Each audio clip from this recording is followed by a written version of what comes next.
नमस्कार, स्वागत है आप सभी का हमारे इस खास प्रोग्राम में। मैं हूं आपके साथ सुनील चौहान। सोमवार को बिहार सरकार ने जाति जनगणना के आंकड़े सार्वजनिक करने के साथ ही देश की राजनीति में नया चैप्टर खुल गया। बीते 24 घंटे में पूरी राजनीति इसी के इर्द गिर्द घूमती नजर आ रही है। जातीय जनगणना के आंकड़े से यूपी बिहार के ओबीसी नेताओं के चेहरे पर रौनक आ गई है। आम चुनाव से पहले उन्हें सत्तारूढ़ बीजेपी के खिलाफ एक प्रभावी हथियार मिलता नजर आ रहा है। आलम यह कि बिहार के बाद अब यूपी में जातीय जनगणना कराने की मांग और जोर पकड़ने लगी है। अभी तक सपा सुप्रीमो अखिलेश यादव अपनी रैलियों और कार्यक्रमों में इस मांग को लेकर उठाया करते थे, लेकिन अब कांग्रेस बीएसपी के साथ साथ बीजेपी के सहयोगी दल भी उनके सुर में सुर मिलाते हुए नजर आ रहे हैं। जातीय जनगणना को लेकर प्रदेश में सरकार चला रही बीजेपी फिलहाल बैकफुट पर नजर आ रही है। पार्टी की ओर से इस पर कुछ अधिक नहीं बोला जा रहा है। इसी पर करेंगे चर्चा, लेकिन सबसे पहले ये रिपोर्ट। बिहार में जाति जनगणना के बाद यूपी में राजनीति तेज। अखिलेश के बाद अब मायावती ने की वाजिब हक देने की बात। बीजेपी के सहयोगी दलों ने भी उठा दी मांग। अपना दल सुभाषपा और निषाद पार्टी ने मिलाया सुर में सुर। बीजेपी ने ओढ़ी राजनीतिक चुप्पी।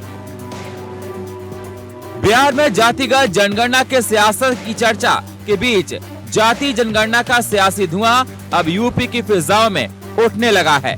खैर ये तो पहले से ही तय था और हुआ भी ये कि मगर दिलचस्प बात यह कि यूपी में भी मांग विपक्षी नहीं बल्कि सत्ता पक्ष में शामिल बीजेपी के सहयोगी दल कर रहे हैं। निषाद पार्टी हो, अपना दल हो या फिर राजभर की पार्टी सुभाषपा, जातीय जनगणना की वकालत का झंडा उठा चुके हैं। दरअसल कल तक दबी जुबान में यूपी में जनगणना की पैरोकारी करने वाले अब बीजेपी के ये सहयोगी दल खुलकर जातीय जनगणना का सियासी गाना गुनगुनाने लगे हैं, तो बीजेपी के लिए सिरदर्द बढ़ाने का काम कर रहा है। संविधान से न्याय और व्यवस्था बनता है, तो संविधान के मुताबिक सामान्य, पिछड़ी, अनुसूचित है। तो हम अनुसूचित जाति में गिनती हुई 1961 में तो 70 लाख थे। इन लोगों ने हमारी उपजाति को पिछड़े में डाल दिया बिना किसी कमीशन के रिपोर्ट के आधार पर, बिना संविधान में संशोधन के आधार पर। फिर राष्ट्रपति ने एक बार केवट मल्लाह को मझवार के नाम से नोटिफिकेशन कर दिया। तो आप कौन होते हो जो केवट मल्लाह पिछड़ों में गिनने के लिए? और समाजवादी पार्टी ने 31 दिसंबर 2016 को हमें पिछड़ी से निकाल दिया। बहन जी स्टे ले ली। आज के दिन में हम कहाँ गिने जाएंगे? 193 जातियाँ कहाँ गिने जाएंगे जो पाइपलाइन में है, रोड पर देश को आज़ाद कराने वाली criminal tribes act inquiry committee की रिपोर्ट के आधार पर। ऐसे लोगों को आज बिहार में जो जनगणना हुई है, बंगाल का पार्ट है बिहार, बंगाल में केवट मल्लाह बिंद है, तो जब हम बंगाल में अनुसूचित जाति की सूची में गिने जाते हैं तो बिहार में पन्ना कैसे गायब हो गया? कांग्रेस ने क्यों हमारा पन्ना गायब कर दिया? ये आरएलडी सपा जो आरजेडी और मिलकर काहे कर रही हैं? ये पलटू राम लोग धोखेबाज हैं, अपने समाज का मनोबल बढ़ा रहे हैं। कुर्मी को एक जगह गिन रहे हैं, यादव को एक जगह गिन रहे हैं, और ये मिल्कमैन एक जगह हो गया, कुर्मी एक जगह हो गया। अब फिशरमैन को टुकड़े टुकड़े में गिन रहे हो। केवट मल्लाह, बिंद, कश्यप, कहार, दीवार, बैठ हम 1-1%, 2-2, 3-3% दिखा रहे हो। मैंने सीधे सीधे बोला है, हम सब कांग्रेस पार्टी इसका स्वागत करती है। उत्तर प्रदेश में तत्काल इसको कराएं, मिलकर जुड़कर सब काम करने का मजा आएगा।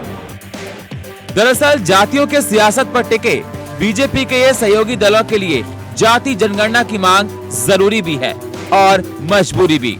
मगर बिहार में जातीय जनगणना की रिपोर्ट आने के बाद उत्तर प्रदेश में जातीय जनगणना कराने के मुद्दे पर भाजपा ने चुप्पी साध दी है। देखिए, इस तरह की तमाम चीजें होती रहती हैं। समयानुकूल तमाम परिस्थितियां देख के दल अपनी अपनी मांग रखते और सरकारें उस हिसाब से निर्णय आगे करती रहती। वैसे तो समाजवादी पार्टी हो या फिर बीएसपी, दोनों ही दल जाति जनगणना के पैरोकार रहे हैं। ऐसे में कांग्रेस के साथ साथ अब अपना दल सुभाषपा और निषाद पार्टी ने भी सुर में सुर मिला दिए हैं। वहीं लगे हाथ मंगलवार को मायावती ने तो सोशल मीडिया ट्विटर पर एक के बाद एक 3 ट्वीट किए हैं। उन्होंने लिखा है, बिहार सरकार द्वारा कराए गए जाति जनगणना के आंकड़े सार्वजनिक होने की खबरें आज काफी सुर्खियों में हैं तथा उस पर गहन चर्चा जारी है। कुछ पार्टियां इससे असहज जरूर हैं, किंतु बीएसपी के लिए ओबीसी के संवैधानिक हक के लंबे संघर्ष की ये पहली सीढ़ी है। बीएसपी को प्रसन्नता है कि देश की राजनीति उपेक्षित बहुजन समाज के पक्ष में इस कारण नया करवट ले रही है, जिसका नतीजा है कि SC/ST आरक्षण को निष्क्रिय व निष्प्रभावी बनाने तथा गौर ओबीसी और मंडल विरोधी जातिवाद एवं सांप्रदायिक दल भी अपने भविष्य के प्रति चिंतित नजर आने लगे हैं। दरअसल देश में जाति जनगणना का मुद्दा मंडल आयोग की सिफारिश को लागू करने की तरह राजनीति का नहीं बल्कि सामाजिक न्याय से जुड़ा महत्वपूर्ण मामला है। समाज के गरीब, कमजोर, उपेक्षित, शोषित लोगों को देश के विकास में उचित भागीदारी बनाकर उन्हें मुख्य धारा में लाने के लिए ऐसी गणना जरूरी है। ऐसे में बीजेपी के लिए ये मुद्दा ना तो उगलते बन रहा न ही निगलते। Bureau report, India voice.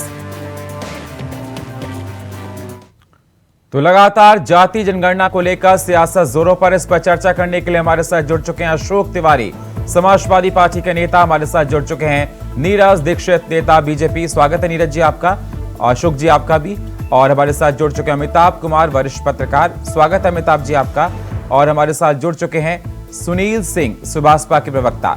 स्वागत है सुनील जी आपका हमारे साथ इस खास प्रोग्राम में। सबसे पहले नीरज जी मैं आपके पास आना चाहूंगा। नीरज जी आप ये बताइए कि आप इसके पक्ष में हैं या विपक्ष में है? साफ साफ देखिए, माननीय मुख्यमंत्री योगी आदित्यनाथ जी ने साफ स्पष्टता के साथ विधानसभा में जब अखिलेश जी ने मुद्दा उठाया था तो योगी जी ने बोला था कि पार्टी अभी इस पर कोई विमर्श नहीं कर रही है और अभी हम करने के मूड में भी नहीं है। क्योंकि जब माननीय प्रधानमंत्री श्री नरेंद्र मोदी जी के नेतृत्व में जब देश सबका साथ सबका विकास के साथ आगे बढ़ रहा है तो भारतीय जनता पार्टी को नहीं लगता कि अभी इसकी जरूरत है। क्योंकि अगर इसकी जरूरत को देखा जाए, अगर देखिए सबसे पहले समझने की बात यह है कि ये मुद्दा उठा कौन रहा है। देखिए, जिन पार्टियों जो पार्टियां अधिकतर विपक्ष में बैठी हुई हैं, हमारे भी सहयोगी दलों ने अब इसकी मांग को उठाया है। सहयोगी दलों से विचार विमर्श किया जाएगा कि इस पे क्या करना चाहिए, आने वाले समय में ये देश के लिए खतरा है या नहीं है। इन सब चीजों को लेकर के हमारी भारतीय जनता पार्टी विचार विमर्श करेगी। परंतु अभी तक हम लोग किसी मूड में नहीं है। ये एक देश को तोड़ने की नीति हो सकती है जो कि विपक्ष लगातार इसको उठाने की मांग कर रहा है और इसकी शुरुआत बिहार से कर दी गई है। और अभी आप देखिएगा अब आने वाले दिनों में बिहार के अंदर ये जो जाति जनगणना लेकर के आए हैं, ये किस बेस पे लेकर के आए हैं, सबसे पहले तो इसको समझने की जरूरत होगी कि क्या इन्होंने कैसे क्या किया क्या नहीं किया। उसके बाद अगर ये चीज सही भी होती है तो देखिएगा कि अब देश के अंदर इस चीज को लेकर के कहीं ना कहीं अलग अलग मांगे उठनी शुरू होगी जिससे कि देश की एकता और अखंडता पे। अच्छा एक बात बताइए, एक बात नीरज जी मुझे बताइए, बीजेपी को आखिरकार जाति जनगणना से डर क्यों लग रहा है? देखिए, डर नहीं लग रहा, मैंने अभी आपको बोला। क्यों नहीं कराना चाहते सर? क्यों नहीं कराना चाहते? बता रहा हूं सर, देश की एकता और अखंडता पे इस पे फर्क पड़ेगा, इस पे बहुत बुरा असर पड़ेगा। इसी से भारतीय जनता पार्टी इसके पक्ष में नहीं है। आपके सहयोगी दल आपके विरोध में आवाज उठा रहे हैं। देखिए, तो विरोध में नहीं उठा रहे, वो भी मांग कर रहे हो कि मांग जायज है। और भारतीय जनता पार्टी के नेता जो शीर्ष हमारा नेतृत्व है वो इनसे विचार विमर्श करेगा कि हमें क्या करना चाहिए। अगर ये चीज ठीक हुई तो आगे इस पे काम किया जाएगा। परंतु अभी तक इस चीज पर हमारी स्पष्टता है कि यूपी के अंदर भी माननीय योगी आदित्यनाथ जी ने साफ मना कर दिया है कि अभी इस पे कोई पार्टी विचार विमर्श या सरकार तो आपको लगता है कि यूपी की सियासत पे इसका असर पड़ेगा? देखिए, यूपी में नहीं पूरे देश में इस पे असर पड़ेगा, सिर्फ इसलिए कि इसकी एकता और अखंडता पे प्रभाव पड़ेगा। मैं एक ही बात बोलूंगा कि हम इसके पक्ष में सिर्फ इसलिए नहीं है क्योंकि इससे एकता जो जिस तरीके से भारत एक होकर के आगे बढ़ रहा है, अगर हम जातीय जनगणना लेकर के आएंगे तो इससे हमारी एकता पे फर्क पड़ेगा और देश में जब फूट पड़नी शुरू होगी। अशोक जी मेरी आवाज मिल रही है सर आपको? जी मिल रही है आवाज आपकी। आपने सुना नीरज जी को? बिल्कुल सुना नीरज जी को। और आपको मैं स्पष्ट कहना चाहता हूँ आपके चैनल के माध्यम से देश की जनता को, उत्तर प्रदेश की जनता को, सच्चाई है कि भारतीय जनता पार्टी का चरित्र, उसका चेहरा सामाजिक न्याय के कितना विरोध में है, ये पूरे देश की जनता इस समय इस फिल्म को देख रही है। ये ऑन स्क्रीन चल रहा है और पूरी जनता देख रही है किस तरह चला गया उसको, किस तरह से ओबीसी वोट का हितैषी बताया गया और उसके बाद की गई। आज दलित कमजोर वर्ग, सामान्य वर्ग में भी कमजोर लोग, जो भी लोग हैं, सब लोग इस समय त्राही कर रहे हैं पूरे देश में, और सामाजिक न्याय को इस तरह से धकेल रहे हैं पीछे भाजपा, और उसके बाद उनका वोट भी चाहती ठीक है। है। लेकिन सर सवाल मेरा आपसे एक ये है अशोक जी, और मैं इसी कड़ी में एक बात और जोड़ दूं मैं, देश के सामने स्पष्ट है सामाजिक न्याय के मसले पर कि जाति जनगणना का किस तरह विरोध कर रहे हैं, और किस तरह से महिलाओं के आरक्षण में जो कमजोर महिलाएं हैं, पिछड़े वर्ग की महिलाएं हैं, उनका कोई स्थान नहीं दिया गया। ठीक है, आप यूपी सरकार पर सवाल उठा रहे हैं, ठीक है, अल्पसंख्यक को नहीं दिया गया, दलित का जो आरक्षण था, ठीक है अशोक जी, ठीक है। 2011 में आपने जाति जनगणना कराई थी, उसके आंकड़े को सार्वजनिक क्यों नहीं किया फिर आपने? अब ये पीडीए जो है भाजपा की विदाई करने जा रहा है। ठीक है, मेरे सवाल का जवाब दीजिए, कौन विदाई करेगा? वक्त बताएगा, वक्त बताएगा अशोक जी। एक सेकंड सर, एक सेकंड। 2011 में समाजवादी पार्टी ने जाति जनगणना कराई थी, तो इसको सार्वजनिक क्यों नहीं किया? और अपनी विदाई में 2024 में सत्ता पलट होने जा रहा है। ठीक है, पिछड़ा दलित अल्पसंख्यक कमजोर वर्ग, सामान्य वर्ग, ठीक है, ठीक है अशोक जी, एक सेकंड सर, सुन भी लीजिए सर। जी, आप बीजेपी पर सवाल उठा रहे हैं, 2011 में समाजवादी पार्टी ने जाति जनगणना कराई थी ना? अरे आप क्या बात करते हो? जो है समाजवादी पार्टी का जन्म ही हुआ है सामाजिक न्याय के लिए, पूरा जीवन लग गया माननीय मुलायम सिंह यादव जी का। सर 2011 की जनगणना को सार्वजनिक क्यों नहीं किया फिर आपने? जो काम माननीय मुलायम सिंह यादव जी ने किया, आज अखिलेश यादव जी कर रहे हैं। अरे आप जवाब ही नहीं दे रहे हो, बात को घुमा फिरा रहे हो सर। 2000 इतने हितौशी आप जाति जनगणना के लिए थे, आप कह रहे हैं कि इस जाति के साथ ऐसा हुआ वैसा हुआ, और 2012 से लेकर 2017 तक समाजवादी पार्टी की सरकार थी, तो जातिगत जनगणना क्यों नहीं कराई अखिलेश यादव ने? अब वो कमजोर वर्ग का वोट नहीं पा सकती। अब ये 2012 से 17 के बीच में आपकी सरकार थी, आपने क्यों नहीं कराई जाति जनगणना? जवाब दीजिए, आप सवाल कर रहे हैं बीजेपी पे सर। समाजवादी पार्टी ने तो जब महीना बिल आया था, जब नेताजी ने अड़ गए थे कि जवाब नहीं आपके पास, इसलिए बातों घुमा रहे हो, जवाब दे रहे हैं। ओबीसी महिला को आरक्षण नहीं देंगे, दलित को आरक्षण नहीं देंगे। अशोक जी अपनी बात को कंटिन्यू बोलते जा रहे हैं, मैं जो सवाल कर रहा हूं उसको इग्नोर करके अपनी बात को घुमाते जा रहे हैं। देश में आज वो आंदोलन आगे चल रहा है, आंसर नहीं आपके पास, इसका मतलब सवालों से बच रहे हैं आप। सपा के आंदोलन को समर्थन कर रही है, आज कांग्रेस भी कह रही है। आप शांत भी होंगे सर, अशोक जी शांत भी होंगे सर। जाति जनगणना, अरे सर शांत भी होंगे सर। समाजवादी पार्टी को हमेशा से ठीक है, सुन लिया आपको सर, सुन लिया मैंने आपको सर, कि आज उसी पर पूरा देश चलता है। अरे सर शांत हो जाइए, ठीक है, ठीक है, 2 सवालों के जवाब दीजिए। भाजपा का पिछड़ा विरोधी, ठीक है, ठीक है, ठीक है, मैं भाजपा नीरज जी से पूछ लूंगा, नीरज जी से पूछ लूंगा। अरे सर एक सेकेंड, अशोक जी क्या हो गया आज आपको? जी बताओ। सवाल सिर्फ सिंपल सा है, 2011 में समाजवादी पार्टी ने जाति जनगणना की कराई थी, आप आज जाति जनगणना को बीजेपी को लेकर घेर रहे हैं, तो उसके डेटा को सार्वजनिक क्यों नहीं किया?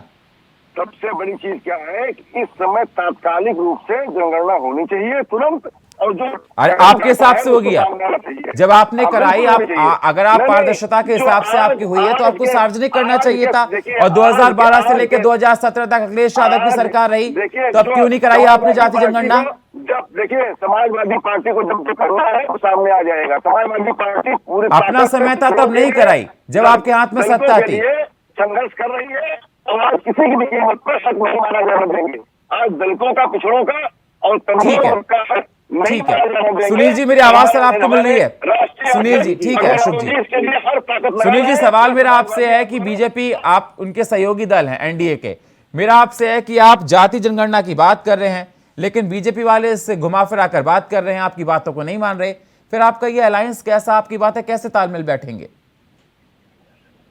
नहीं, देखिए एनडीए में कोई मतभेद नहीं है, जो भी सहयोगी दल है अपना अपना मुद्दा रखते हैं, और अभी बिहार की जाति जनगणना आई है, तो उस जाति जनगणना को लेकर हमारे राष्ट्रीय अध्यक्ष माननीय ओम प्रकाश राजभर ने स्पष्ट रूप से कह दिया है कि देखिए जाति जनगणना जो आई है ये आधी अधूरी है, इससे हम सहमत नहीं है, क्योंकि कई जातियों का आंकड़ा जो उसमें दिखाया गया है वो अपने हिसाब से, जो सत्ता में बैठे वहां पे नीतीश जी चाहे लालू जी, ये लोग अपने हिसाब से अपने को प्रदर्शित किए हैं कि हमारी आबादी इतनी है। जाति जनगणना हमारा मुद्दा रहा है रहेगा। उत्तर प्रदेश की बात कीजिए सर। हम प्रदेश पे ही आते हैं, क्योंकि बिहार से वो जिन्न निकला है, तो पहले तो उससे बात हो जानी चाहिए ना। अब आप हमको ये बताइए कि 36% वहां दिखाया गया कि अति पिछड़ा है, तो जाति जनगणना दिखा के हमको लगता है कि विपक्ष में जो INDIA घमंडिया जो गठबंधन है, ये खुद अपने पैरों में कुल्हाड़ी मारा है। उसका कारण मैं बता दे रहा हूं आपको। जो 36% अति पिछड़ी जातियां हैं, उनमें लगभग 36% की सारी जातियां एनडीए के पास में हैं।